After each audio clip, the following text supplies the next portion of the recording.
આખી દુનિયા માનતી હતી કે એ ગામમાં કંઈક તો છે જ.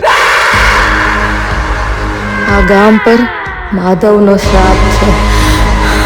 શું છે? શું જોઈએ? લોકો તો એવું પણ કહે છે રાત્રે જંગલ જ્યારે શાંત થઈ જાય ત્યારે આ હવેલી બોલે છે.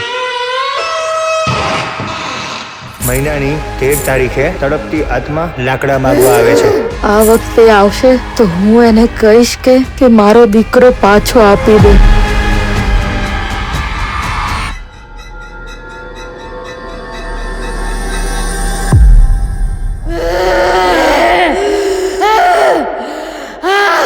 અમુક વાર્તા ખાલી સાંભળવા માટે નહીં, માનવા માટે પણ હોય છે. એ ખેતરમાં સુવા માટે તું આટલી બબાલ કેમ કરે છે? કેમ કે ખેતરમાં સુવામાં બહુ મોટું જોખમ છે. બક એવું કઈ થતું હશે? ભાભી,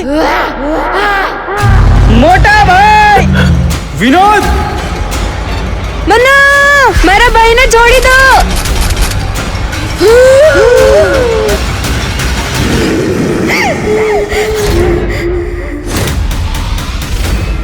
બધું ઠીક છે ને? શું થયું?